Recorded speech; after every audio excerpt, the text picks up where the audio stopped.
essaie de commencer en Mishnah, Masechet Psachim, ok, en prévision de Pessah.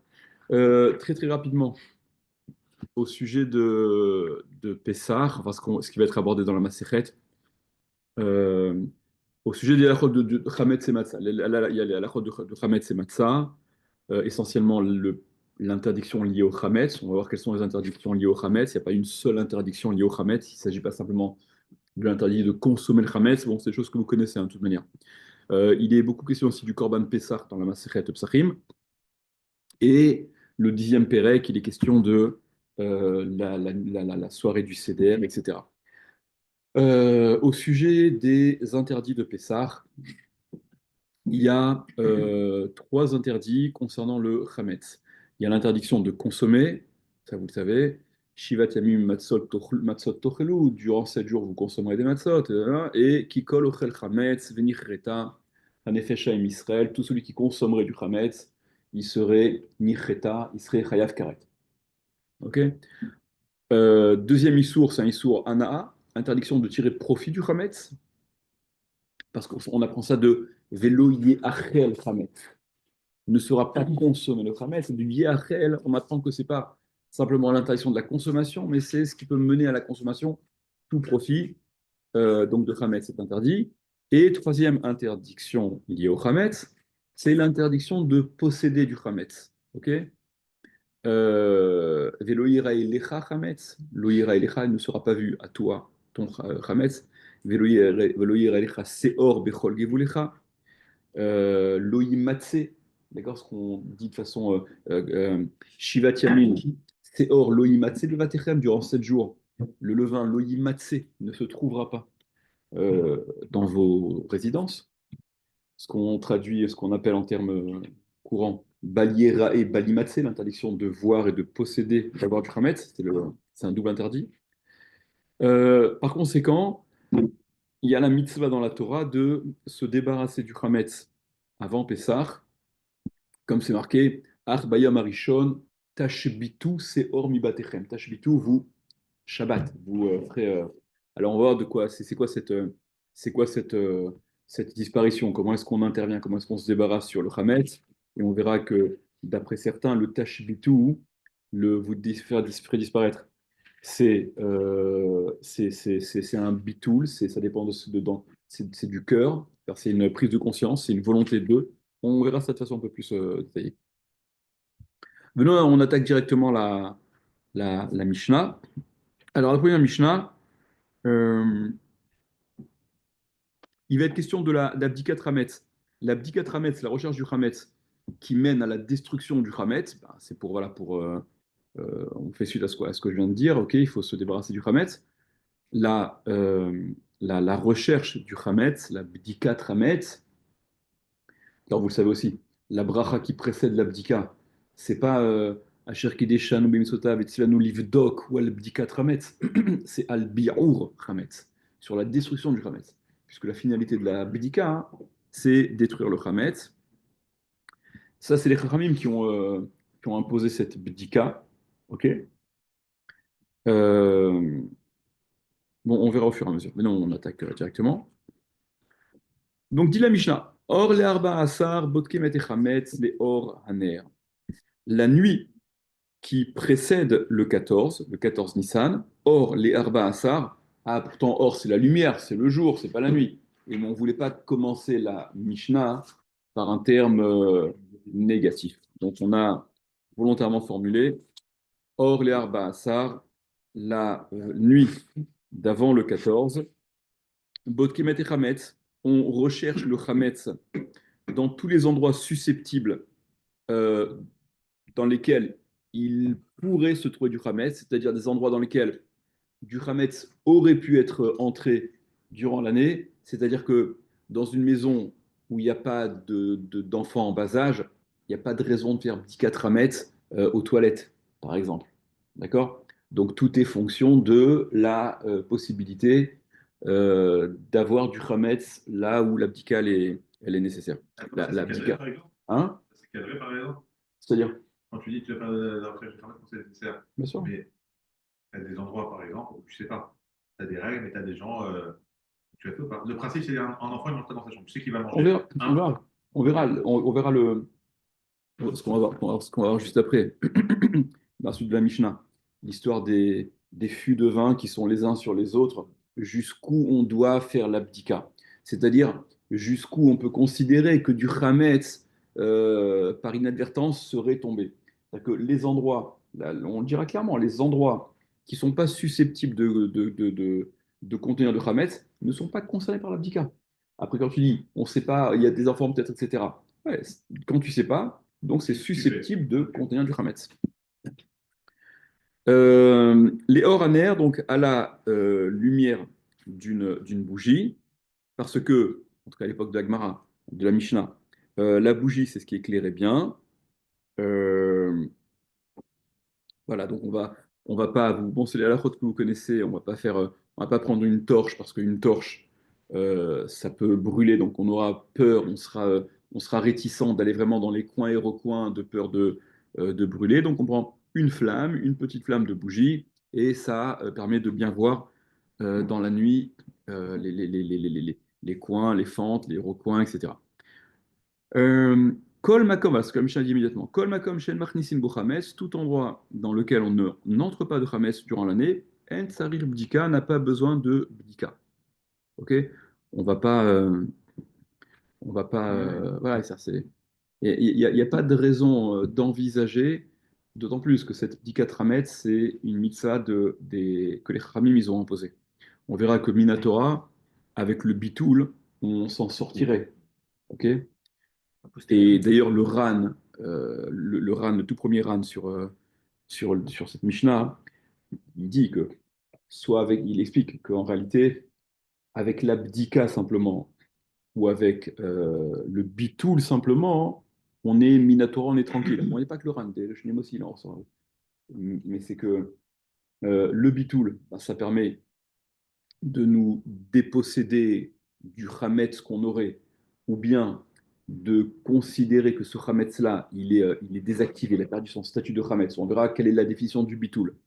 Pour définir le bitoul du Hametz, il y a deux lectures dans les Rishonim.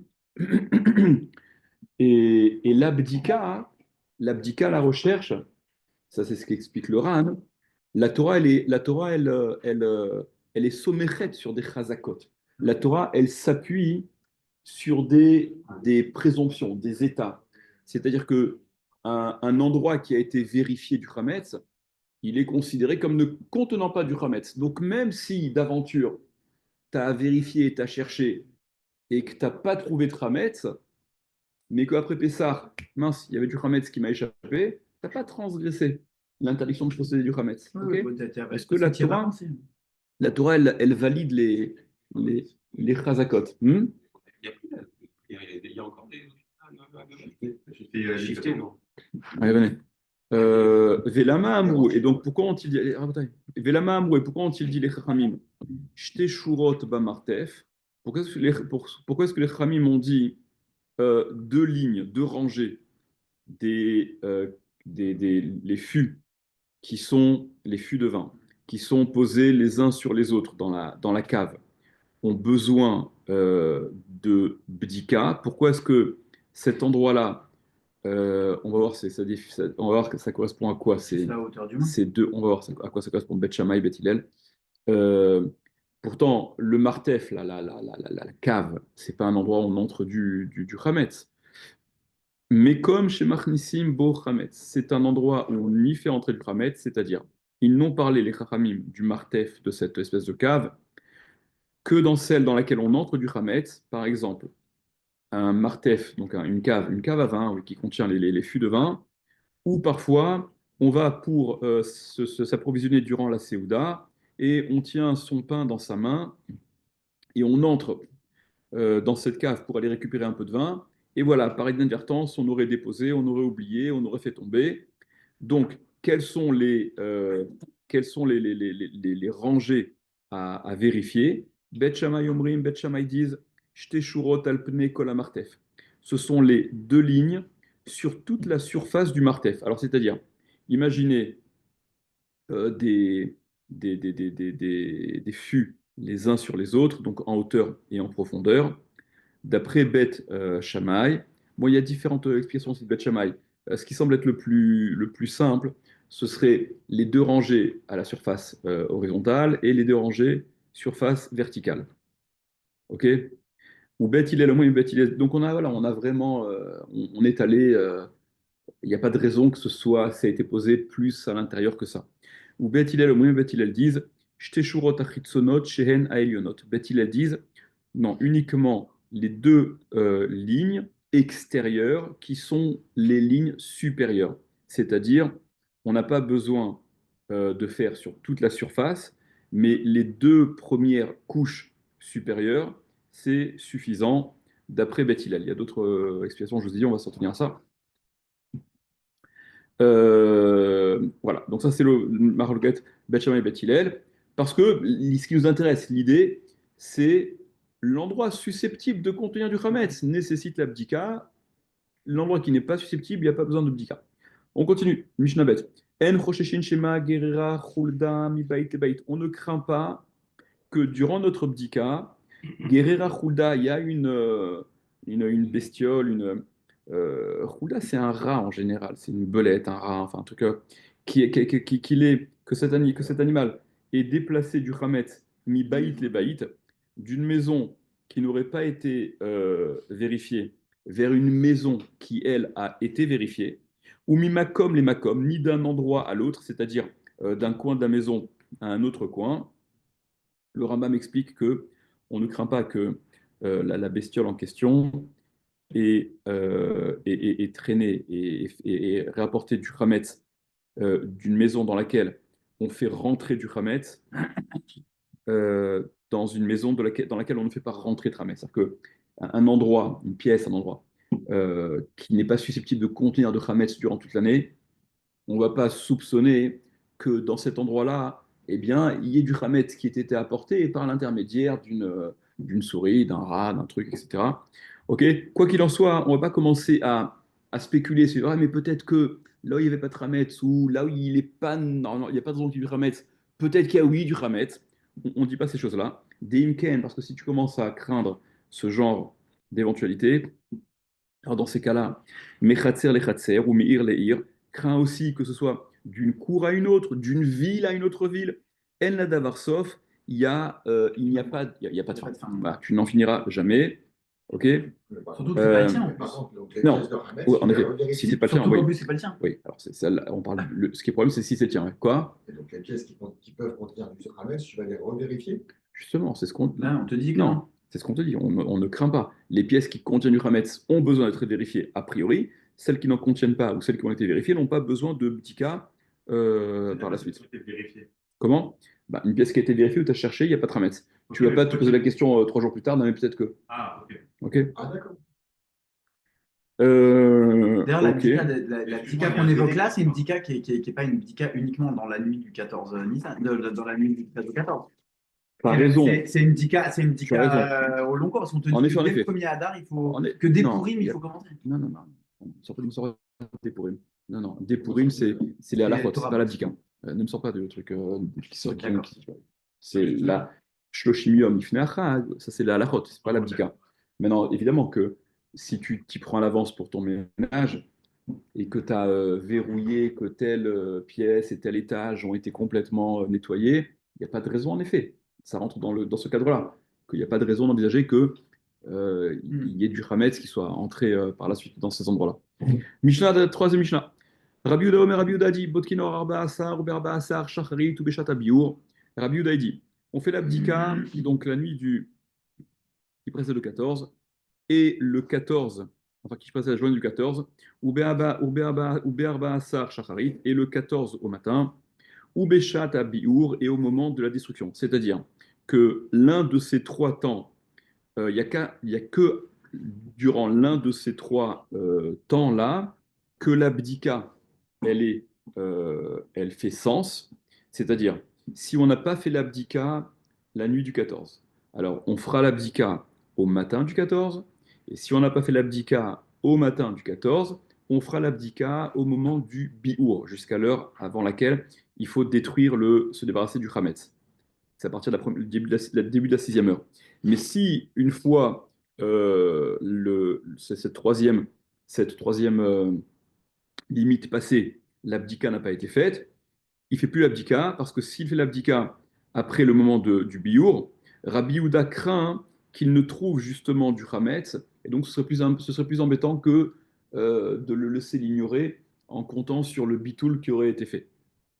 Vachachamim, au moins, les Chachamim disent, l'oba d'accord à ça, s'il n'a pas abdiqué, s'il n'a pas fait la recherche, la nuit du 14, Yvdog verba Asar, il fera la recherche le 14 durant toute la journée.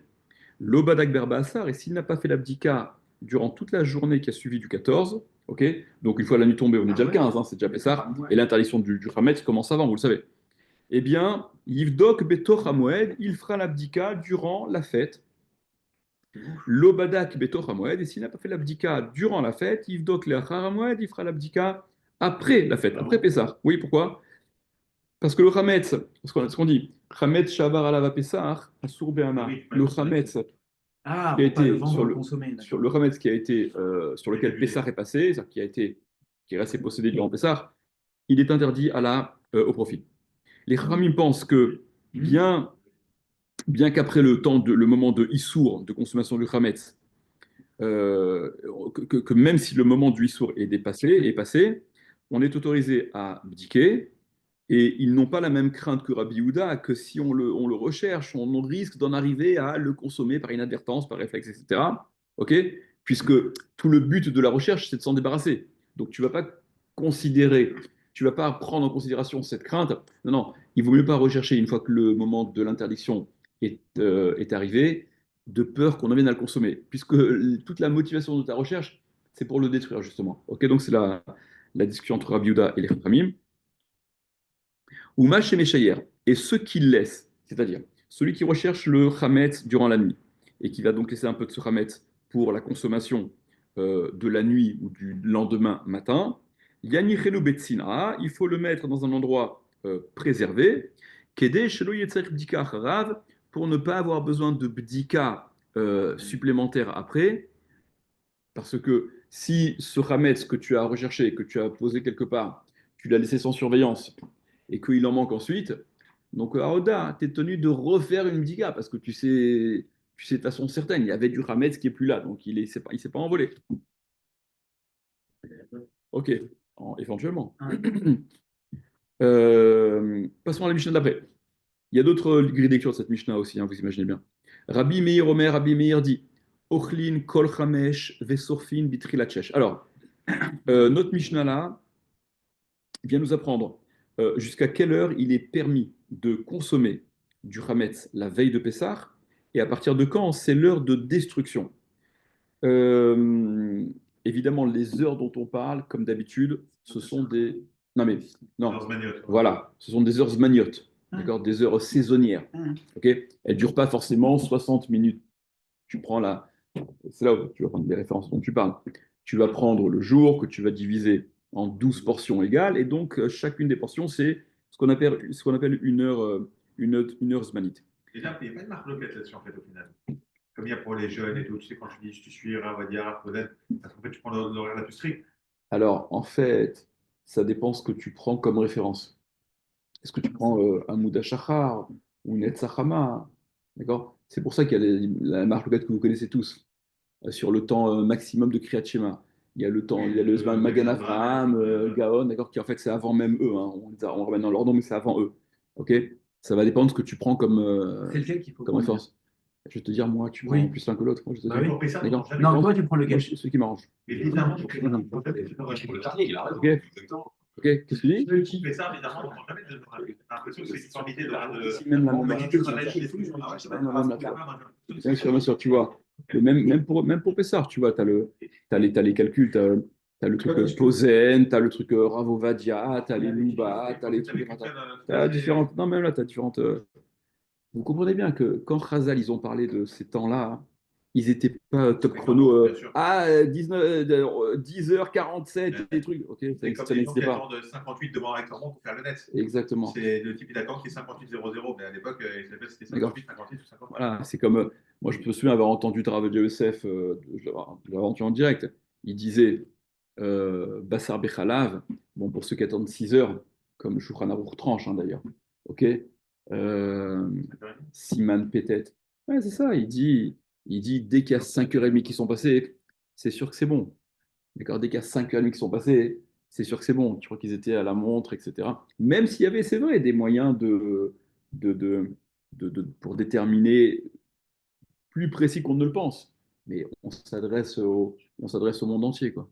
Ils n'avaient pas de montre, ils n'étaient pas avec leur truc, calcul. Ok. Donc, donc les heures, évidemment, ça vous l'avez compris, il s'agit d'heures zmaniotes. Euh, en Nissan, puisque en Nissan, et en plein milieu de Nissan, Pessah, c'est le 15 Nissan. Euh, la longueur du jour en Eretz Israël, elle est entre 12 et 13 heures. Et il n'y a pas une grande différence entre les heures zmaniotes et les heures habituelles. Donc c'est assez proche. C'est presque calqué les heures zmaniotes sur les heures normales. Euh, ok.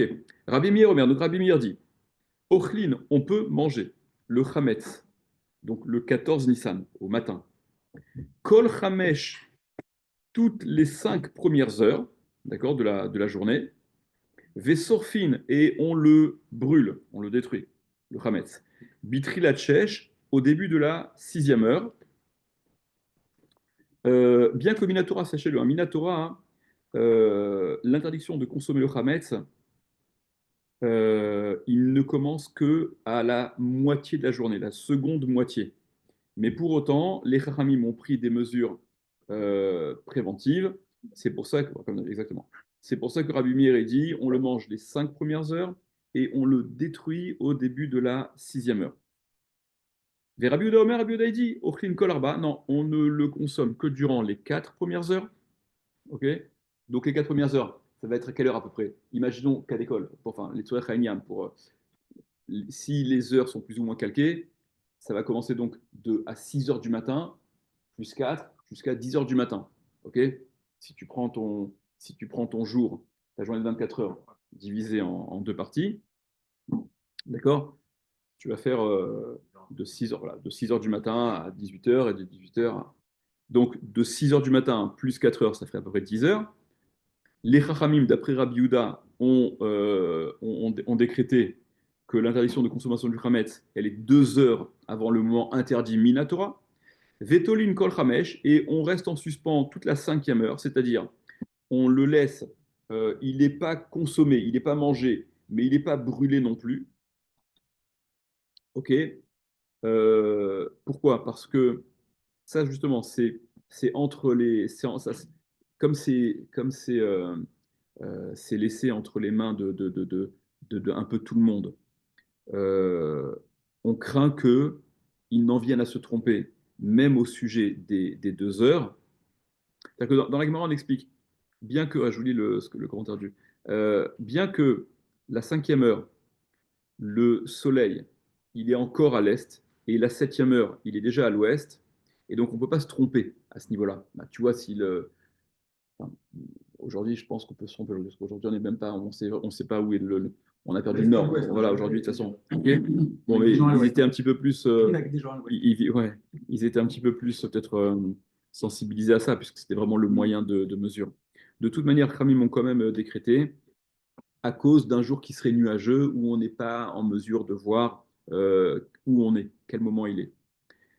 Vesorfin bitri la tchèche, et d'après Rabbi Yehuda, on brûle également au début de la 6e heure, parce que, donc début de 6e heure, c'est midera banane que l'interdiction même d'en profiter commence, ok, puisqu'au début de la 16e, au début de la 7e heure, une fois que 6 heures pleines sont écoulées, donc début de la 7e heure, début de la première des 6 heures d'après, ok, là, c'est l'interdiction Minatora. Par contre, durant la 5e heure, on n'a pas besoin de brûler. Pourquoi tu dis qu'on reste en suspens à la 5e heure? Parce que durant cette heure-là, le Hametz est encore permis au profit. On ne peut pas le consommer d'après Rabbi Yehuda, mais il est permis à la Hana'a. Tu peux le donner à manger à ton animal, etc. L'Alachel comme Rabbi Yehuda. Mishnah He, elle fait suite à la Mishnah qu'on vient de lire. Ve'od amar Rabbi Yehuda. Et encore, il a dit Rabbi Yehuda. Shte chalot shel toda. les deux pains du Korban Toda, c'est-à-dire les deux pains qui étaient Chametz, qui accompagnaient les Korban Toda, les Korban de remerciement. Psoulot, qui ont été donc invalidés à la consommation. On va expliquer invalidés comment. Munachot al-Gag ha'Itzteva, elles sont posées, ces deux chalotes-là, sur le toit de la. Comment dire Itzteba, comment on dit en français Itzteba? Une espèce de. Ouais, comme une espèce de lucarne, un truc comme ça, pour que le peuple puisse voir, et ça servait de signe, à savoir, Kolzman chez Munachot, tant que ces deux chalotes, parce qu'ils n'avaient pas de montre à l'époque, d'accord, il n'y avait pas de montre. Donc il fallait un truc que tout le monde puisse voir sans avoir besoin de. Donc tant que ces deux chalotes-là étaient posées sur cette espèce de toit, Kol ha'am ochlim, tout le peuple peut manger du chametz. Les chalotes sont là, on peut manger. Ceux qui avaient la chance de pouvoir voir. Nitla achat mehen, lorsque l'une d'entre elles était retirée, donc à quel moment d'après Rabbi Yehuda? Début de la 5e heure. Tolin, on mangeait plus, on pouvait encore en profiter éventuellement de son chametz, donner à manger à ses animaux, mais on ne le mangeait plus. L'ochlin vélosurfin, ni on ne mange, ni on brûle, ni tlouchnehe shtehen, et lorsqu'elles ont été retirées les deux, c'est-à-dire début de la 6e heure, itrilou kolam surfim, donc là tout le peuple brûlait son chametz, et voilà, et donc c'était le biur chametz qui se déroulait à ce moment-là. Au sujet des chalotes, là dont on parle, ces chalotes qui accompagnent le korban toda, dans l'Agmara on explique que celui qui avait besoin d'amener un korban toda, il amenait donc le 13 Nissan, la veille, puisqu'on amène avec le Korban Toda 4 chalot, qui sont chametz, ok, et le Toda, il est mangé avec ses chalot le jour et la nuit qui suit, ok, donc ça pose pas de problème, qu'il puisse être mangé durant la journée du 13 et la nuit du 13 au 14, mais là c'est la nuit, on peut encore manger, c'est la nuit, on va faire ça. Et s'ils avaient apporté le Korban Toda le 14, ça aurait été problématique, parce que le chametz n'aurait pas pu être consommé, enfin n'aurait pu être consommé que jusqu'à la 6e heure, et on ne va pas se mettre en situation, a priori, d'amener des kochim dans les bêtes absoules, dans ce qui va les invalider. Si tu sais à l'avance que tu n'auras matériellement pas le temps de les consommer, donc ils vont être invalidés par rapport au temps, des interdits, on ne se met pas en situation d'invalider. Ok, il y a d'autres choses qui sont dites, on avance dans la Mishnah. Rabban Gamiel, Omer, Rabban Gamiel dit Choulin ne'echalim kol arba. Les choulin, c'est-à-dire les aliments chametz de chol, sont consommés durant les 4 premières heures quand il ne s'agit que de choulin, c'est-à-dire ce n'est pas de la trouma. On peut les consommer, donc les choulin, jusqu'à la 4e heure, ou trouma kol chamesh. Mais la trouma là aussi, la trouma c'est quoi? C'est ce qui est consommé par le Kohen, qui serait chametz. Elle bénéficie d'un peu plus de temps parce qu'on ne veut pas justement détruire de la trouma. Et donc, on permet la consommation de la trouma au-delà de ce qu'on permet à tout le monde pour le chametz classique. Okay, parce qu'il est interdit de détruire de façon active la trouma. Et donc, cette troumra-là, d'interdire de consommer durant la 5e heure le chametz, elle aboutirait finalement à une autre coula, quoi, de détruire la trouma qui resterait éventuellement. Vesorfin bitri la tchèche, et on brûle au début de la 6e heure, même le chametz de la trouma. On a dit qu'il fallait pas, et donc Minatora, c'est que 6 heures pleines, après 6 heures pleines, donc début de la 7e heure, que commence l'interdiction Minatora. Donc tu aurais dû dire la 6e heure aussi, on peut manger la trouma. Non. Pour autant, on brûle la trouma début de la 6e heure, parce que les Khamim ont interdit le chametz à partir de ce moment-là, même Be'ana'a, au niveau de profit. Ça, c'est ce que dit Rabban Gamiel. L'alacha n'est pas comme Rabban Gamiel, mais l'alacha est que Tolin Kol Chamesh, que cette 5e heure-là, elle est en suspens, on ne consomme pas, quand bien même il s'agit de Trouma. Mishnah Vav. Alors, cette Mishnah, elle va parler de la combustion de Psar Kochim, la viande des Kochim, des Korbanot, qui aurait été impurifiée par une Touma, ce qu'on appelle légère, avec de la viande de Kochim qui aurait été impurifiée, mais avec une Touma plus importante. Euh, alors, petit rappel pour. C'est des choses dont on a eu l'occasion de parler, Rabotai, hein, ces histoires-là. C'est vrai que c'est des notions qui traversent un peu les Masertot parce il y a pas une Maseret où il n'y a pas un souvenir de ce genre de choses, même si ce n'est pas du tout le sujet. Concernant les degrés de Touma, regardez, je vous rafraîchis la mémoire. Il y a différents degrés de Touma. Touma Tmet, la Touma Tamet, la Touma du mort, c'est ce qu'on appelle Avi Avot Touma. D'accord? Le Avi Avot Touma, le père des pères de la Touma. C'est-à-dire, c'est le top de la Touma. Ouais. Tout celui qui est tamé au contact d'un mort, qu'il s'agisse d'un homme, qu'un homme sera entamé, une personne sera entamée. Aujourd'hui, on est tous mémètres aujourd'hui, hein, d'accord? On est tous mémètres, d'accord? On a tous été dans un hôpital où il y avait un mort ou une veillée ou un truc, donc on est tous mémètres, ok?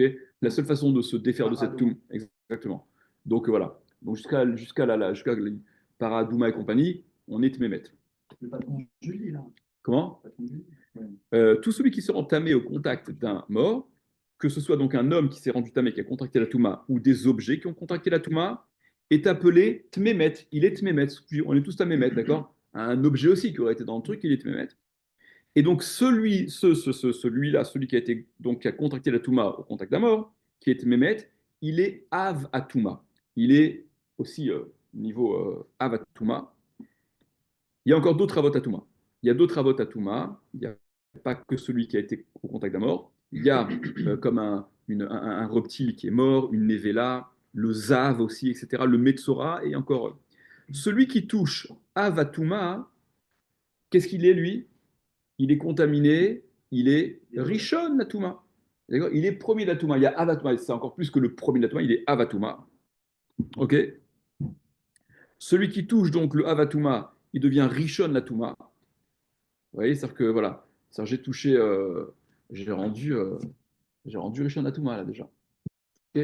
Ouais, est-ce qu'il faut qu'il ait la main? Ve'en Rishon Latuma metame et là ochalim ou mashkim. Par contre, le Rishon Latuma, celui qui Rishon Latuma, qui a un degré de Touma niveau 1, ne peut contaminer, c'est-à-dire impurifier, que les aliments ou les boissons, mais pas les objets. Donc si euh, un aliment a touché ce qui était Rishon la Touma, il devient quoi? Rishon Sheni. Il devient Sheni la Touma. Ok? Il devient Sheni la Touma, niveau 2. Et la halakha est que Sheni la Touma, il rend Shlishi la Touma. D'accord? Vous voyez la dilution. Ouais. D'accord? On passe de Aviavot à Av, à Rishon, à Sheni. Maintenant, du coup, ça va aller jusqu'à 50 000. Non, n'exagérons rien. De Sheni, ça va rendre Shlishi, donc diluer encore plus la Touma, mais que la Trouma. C'est-à-dire, il n'y a que la Trouma qui est suffisamment délicate et sensible pour être concernée par une contraction de Touma qui est de l'ordre de Shlishi la Touma. D'accord? Mais si ton aliment qui est Sheni la Touma, il a touché un autre aliment, il n'a pas rendu cet autre aliment-là Shlishi la Touma. Ok?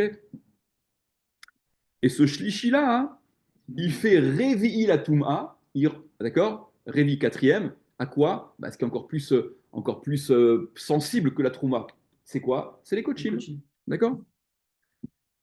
Tous ces degrés au-dessous donc, de Avatuma, qui sont appelés, on appelle ça Vladatuma. Vous voyez l'idée, hein? Avot, Avatuma, c'est le père d'Atuma.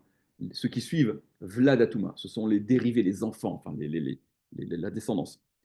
Euh, donc Avatuma, c'est ce qu'on appelle Tum'a Chamura, une Tum'a importante, ok?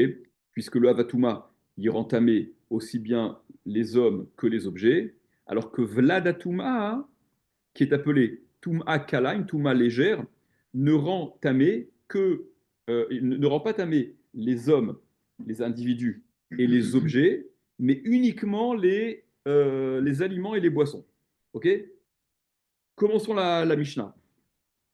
C'est des notions qu'on a déjà eu l'occasion de voir. Okay, à force de les répéter, elles vont s'imprimer. Rabbi Hanina Sgan HaKohanim Omer. Rabbi Hanina, le Sgan HaKohanim. C'est quoi ce Gana Kohanim? C'est celui qui assurait l'intérim. En cas de psoul du Kohen Gadol, d'accord? Eh bien, il assurait le remplacement. Il dit, Omer, Mimehem shel Kohanim, des jours des Kohanim, c'est-à-dire durant tous les jours de service dans le Mikdash des Kohanim, l'onimneu, ils ne se sont pas empêchés, les Kohanim, milisrof et abassar, de brûler la viande. De quelle viande on parle? Le bassar des korbanot. Shenitma bevladatuma, qui aurait été impurifié au contact de vladatuma. Alors dans la Gemara, on explique qu'ici il s'agit d'une viande qui a été impurifiée en Sheni la Touma, en deuxième degré de Touma, qui a donc été rendu lui-même quoi? Shlishi la Touma, n'est-ce pas? Il a été impurifié par un Sheni la Touma, par un deuxième. Donc lui, il est devenu. Vous comprenez, quand on fait un, deux, un premier, deuxième, troisième, on descend, hein, c'est dilué, c'est moins fort. Donc de la viande de Kodesh, qui est sensible, qui est impurifiée par un Sheni la Touma, puisque même la Trouma, elle est impurifiée par un Sheni la Touma. Donc de Kodesh, qui est encore plus Kadosh que la Trouma, a plus forte raison qu'il est impurifié par le Sheni la Touma. Donc un Kodesh, une viande de Korban, qui a été impurifiée par un Sheni la Touma, qui est donc devenu Shlishi la Touma. Ok? Ils ne se sont pas empêchés, les Kohanim, de brûler cette viande. Ima Bassar avec une autre viande de Korban, Shenitma Be'av Atuma, qui aurait été rendue impure par Av Atuma, et qui donc, elle, cette viande, aurait un degré de Rishon Atuma. Donc, les Kohanim, Rabbi Hanas Sgan Kohanim, il dit, les Kohanim, ils n'ont jamais fait attention, ça leur a jamais posé problème de brûler en même temps, puisque la viande n'est pas saoule, cette viande de Korban n'est pas saoule. Des viandes qui ont été impurifiées, mais à un degré différent. Mais pourtant, quand tu fais ça, c'est quoi le problème? C'est quand tu vas la mettre ensemble pour la brûler, cette viande, ben, tu vas, celle qui était Rishon Natuma, qui a été au contact de Avatuma, qui a un degré d'intensité, qui a une intensité de Touma importante, et que tu brûles avec celle qui a été rendue tamée au contact de Sheni Latuma, qui n'est que Shlishi Latuma, ben, tu vas lui donner une Touma supplémentaire à celle-là. Donc tu vas impurifier plus encore cette viande-là qu'elle ne l'était. Alors tu diras, bon, elle était tamée, mais on n'est pas, on n'agit pas sur les kochim dans le sens de Touma, on évite même de le mettre, d'avoir à se débarrasser du kochim. Donc, Afalpi chez Mosfin Touma, al Toumato, bien qu'ils ajoutent de la Touma sur sa Touma. D'accord? Puisque la viande qui était Shlishi et qui a touché maintenant celle qui était Rishon, celle qui était de niveau 3, c'est ce qui a dilué le niveau de Touma, et qui a été au contact de celle qui est Rishon, niveau 1, donc est devenue, cette qui était à niveau 3, elle a monté au niveau 2, Sheni la Touma, ok? Ça ne dérange pas pour autant les Kohanim de faire ça, parce que on a été la vigilance que la Torah demande quant à la préservation de Bassar Kodesh, du Bassar Kodesh, c'est d'un Bassar Kodesh qui est Tahor, qui n'a pas été tamé ou qui n'a pas été rendu pasoul. Mais une viande de Kodesh qui est tamée, il n'y a plus d'injonction de la Torah, de mise en garde, de ne pas ajouter, etc. Ok, ça c'est ce qui est, voilà le sens de ce que dit Rabbi Sgan Kohanim. Par contre, l'ajout de Toum'a, cet ajout de Toum'a n'est que des Rabbanan. En plus, pas par contre, en plus, en réalité, cet ajout de Toum'a n'est que des Rabbanan, parce qu'en réalité, Minatora, un ochel, un aliment, ne rend pas tamé un autre ochel, un autre aliment. Ok? C'est marqué. Alors peut-être que c'est des notions un peu, ok, c'est des notions un peu abstraites, d'accord? C'est Touma Tahara, déjà c'est très abstrait. Euh, et- alors, Touma Ochalim, mais au sujet de la Touma des aliments, c'est marqué dans la Torah. Regardez, c'est marqué dans la Torah. Vechiyutan maim al zera, venafal minivlatam alav, tamehu lachem. Et lorsque sera donné de l'eau, en plus pour docteur, pour que la Touma communique, il faut que ça a été mouillé. Razak, docteur. Kiyutan. Il pleut. Tu le sais, à partir du moment où tu le sais, tu laisses pas faire, là, c'est des cavaliers. Ce qui est tombé avant, ça prend pas. Kiyutan, ouais. Yutan. Kiyutan, Vechiyutan. Vedarshu, donc ils ont été Doresh, ils ont fait la Drash les Khamim. Tamehu, il est tamé, lui, il est tamé. Mais il ne rend pas tamé. Et les Chachamim ont été gozer que l'aliment soit métamé et impurifie l'autre aliment. Ok. Ok. Donc, mais pour autant, ok, donc les Khamim ont considéré ça, mais dans la mesure où il est appelé à être brûlé de toute manière, là les Khamim, ils n'ont pas maintenu ils ont pas étendu leur Khumra. Ils n'ont été mahmir que de considérer que l'aliment pouvait, oui, rendre impur un aliment, ce qui Minatora n'est pas le cas, mais dans la mesure où ces aliments-là doivent être détruits, ils n'ont pas maintenu ce problème-là. Ah, mais l'aliment va impurifier l'autre aliment. Aussi, Rabbi Akiva, il a rajouté Rabbi Akiva. Revenez à la Mishnah, Rabotai, on est sous la Mishnah. Aussi, Rabbi Akiva, il a rajouté Rabbi Akiva sur ce que Rabbi Hanan Ganakoni m'a dit. Véhamar, il a dit Mimehem shel Kohanim, les Kohanim de l'époque des Kohanim, à l'époque des Kohanim, Lo nimneu mile adlik et hashemen shenifsal bitupulium, ils ne se sont pas empêchés d'allumer l'huile qui avait été invalidée au contact d'un tuvul yom. What is tuvul yom? Ça, vous l'avez vu au tout début de la Masechet de Brachot.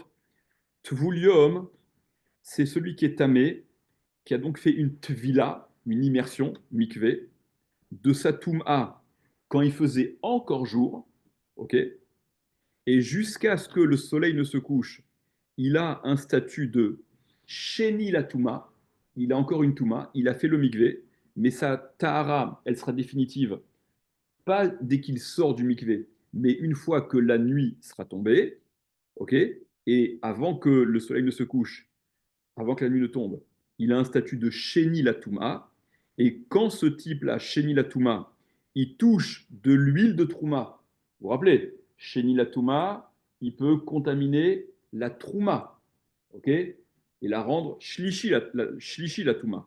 Donc il la rend Shlishi la Touma, euh, et cette huile de Trouma-là, elle est permise à la Hana'a. Et les Chachamim ne se sont pas privés d'utiliser donc cette huile de Trouma, qui était donc Shlishi la Touma, pour allumer Bener Shenitma Bitme Met, un nerf, donc un nerf, le nerf c'est le récipient qui contient l'huile et le petit flotteur avec la mèche qui permet d'allumer. Ils ne se sont pas empêchés, donc les Kohanim, de prendre cette huile qui est devenue Shlishi la Touma, donc un niveau de Touma assez faible, de l'allumer dans un nerf, dans ce récipient-là, qui lui avait été rendu tamé au contact d'un mort. Donc un niveau de Touma, Rishon la Touma. Donc là aussi, l'huile de Trouma, tu l'as fait monter de niveau de Touma. Vous avez quoi, vous avez quoi ou pas là? Je sens que c'est clair, c'est pas compliqué là. D'accord? 3, 2, 1, je sais pas. Ok? Dans la Gemara, on explique qu'il s'agit ici d'un nerf qui est en métal. Le nerf quand on dit nerf, vous pensez tout de suite la bougie. Non, le nerf, quand on parle de la Mishnah du nerf, ok, c'est le verre. C'est le verre qui contient l'huile, le flotteur, la mèche. C'est ça le nerf. Ok. C'est-à-dire, donc, dans la Gemara, on explique qu'il s'agit d'un nerf en métal, une menorah en métal. Et la halakha est que un objet en métal qui a touché ce qui était avi avot atuma, c'est-à-dire le maître, eh bien, quand c'est le métal qui a touché, c'est conducteur. Il devient comme le mort lui-même. D'accord? Donc, quand il a touché un tmémet, quand le métal a touché celui qui est tmémet, il devient avatuma comme le tmémet. Celui qui a touché le mort, il a un statut de avatuma. Il est tmémet, il est tellement en contact d'un mort. Il est ce qu'on appelle avatuma, puisque le mort c'est avi avot atuma. Celui qui a touché le mort, il est avatuma. Quand c'est du métal qui a touché, c'est conducteur le métal. On sait bien, d'accord, l'électricité, pour la touma, c'est la même chose. Donc il devient lui aussi ce métal-là, avatuma, dont c'est ça, c'est marqué dans la Torah. Tout ce qui toucherait ce qui est à la surface du champ, Bachalal Cherev. Halal, une dépouille. Cherev, c'est une épée. Ils ont fait la drache les Chachamim celui qui a été frappé par l'épée, quoi, qui a été tué. Et Ramim font la dracha, hein. Cherev ariou kechalal. Le cherev, il est comme le halal. L'épée, le fer, il est comme la dépouille elle-même. Donc le nerf qui a été rendu tamé au contact d'un tmémet, il est lui-même avatuma, et donc il va rendre l'huile, et je crois que tout à l'heure je vous ai dit un degré inférieur. Mais là, puisque le fer, il contacte la touma, même niveau de touma que ce qu'il touche, donc l'huile qui sera dans ce nerf-là devient Rishon la Touma. L'huile qui va être au contact du Avatuma devient Rishon la Touma. Et les Khamim, les Kohanim ne prenaient pas ne prenaient pas ce problème en considération là, parce que ça n'était pas un problème. Afalpi chez Mosifin Touma al Toumato, bien qu'ils ajoutent de la Touma sur sa Touma, cette huile de Trouma, elle était dans un premier temps, elle n'était que Shlishi, troisième niveau de Touma, et maintenant elle devient Rishon la Touma. Donc Rabbi Akiva, il rajoute sur Rabbi Hanina que euh, ce cas-là, parce que Rabbi Hanina, lui, ce dont il a parlé, c'était la viande de Kodesh, qui était au début que troisième et qui est devenue deux. Rabbi Akiva, il te parle d'un truc où l'huile qui était trois, elle est devenue un. D'accord? On est passé à deux échelons supplémentaires. Eh bien, pour autant, ce n'était pas un problème. Ça ne pose pas de problème, comme on l'a expliqué pour Rabbi Hanina Segan Akwanim.